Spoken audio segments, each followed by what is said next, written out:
What did Jesus really mean when he said the Father won't forgive you if you don't forgive others? In the last two videos, I showed you that Jesus was speaking into a law and reciprocity framework and exposing its impossibility, and that the Father was never counting trespasses against humanity to begin with. The distance was never on his side. Unforgiveness was never his posture. So if the Father isn't the one keeping the forgiveness out, then what is? Well, it's the fact that you cannot give what you haven't received. That might sound simple, but the implications of it go so much more deep than most people have ever been shown, because the real question isn't why people struggle to forgive others. The real question is why the Father's forgiveness hasn't landed deeply enough in them to overflow toward others in the first place. Most people who struggle to forgive others, they know theologically that they're forgiven. They can quote the verses, they can articulate the doctrine, they've probably heard it proclaimed 100 times, but something inside them can't quite receive it into the deep places where it could actually transform how they see and treat others.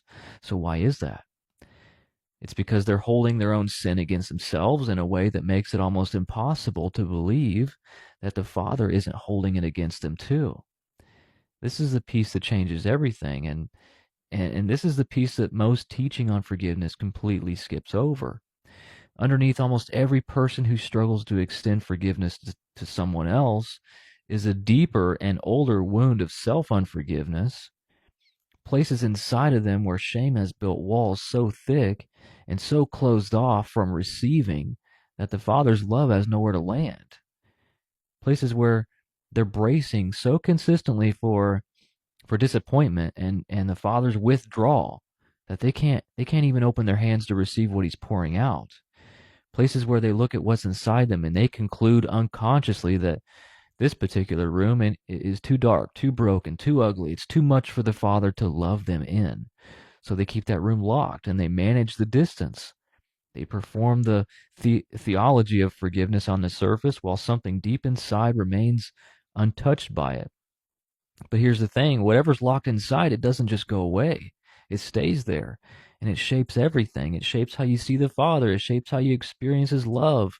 It shapes how much grace that you have available to extend to others. Because you can't give from a place that's been sealed off from receiving. So the unmerciful servant in Matthew 18, he wasn't a monster. He was someone who had been forgiven an unpayable debt and walked out of the king's presence legally forgiven, but experientially unchanged. The mercy was extended to him, but it never reached the deep places. It never touched the part of him that would have made it possible, or that would have made it impossible, to choke his fellow servant over a few dollars.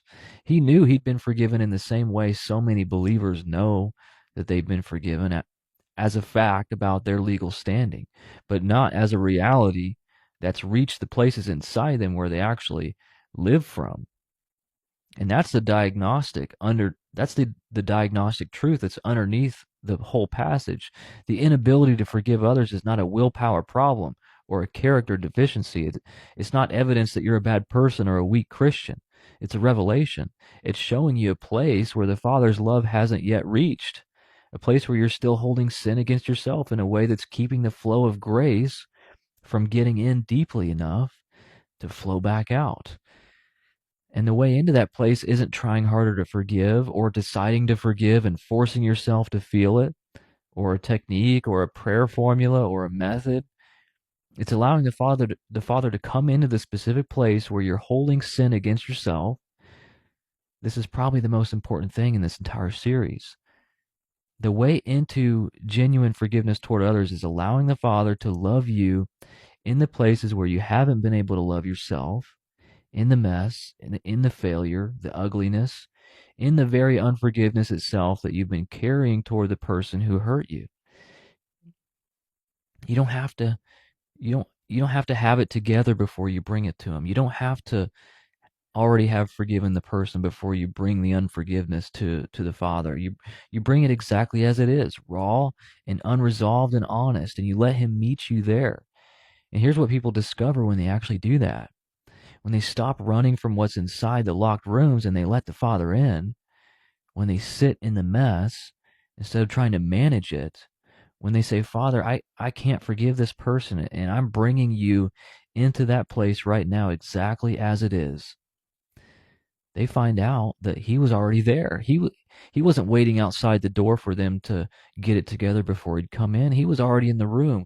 He was already seeing everything, already knowing the wound and the pain and the ugliness and the self-condemnation that was locked in there with it. And he hasn't moved. He didn't even flinch. He hasn't pulled back. He hasn't looked at what's in the room and decided that, oh, that's too much. And the judgment they were bracing for, the disappointment and the withdrawal that they were certain was coming, when the father finally got close enough to really see, it turns out to have been something that they were holding against themselves, and not something that the father was holding against them. That's the moment the father's forgiveness actually lands. When it reaches you in the specific place where you've been hiding from it, when love gets into the room where shame has been living, when the Father's presence touches the places that you were most certain disqualified you from being loved there. And what happens in that moment, it's not something that you can manufacture through effort or produce through technique.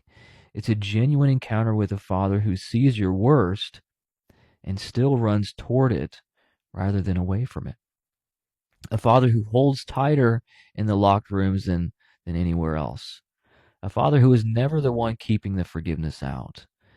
And when that encounter happens, when love actually reaches those deep and broken and hidden places, something shifts that no amount of trying harder to forgive could ever produce. Because the self-held judgment that was keeping the Father's forgiveness from landing begins to dissolve or melt away, because love showed up in the room where it was living, and it couldn't survive the presence of what love actually is.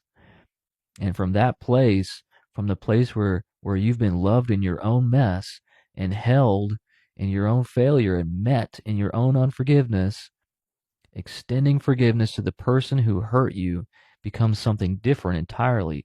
It's no longer an impossible demand that you're trying to comply with, not a performance that you're hoping is thorough enough to qualify for the Father's forgiveness in return. It becomes a natural overflow of a heart that has finally received what it was trying to give from an empty place.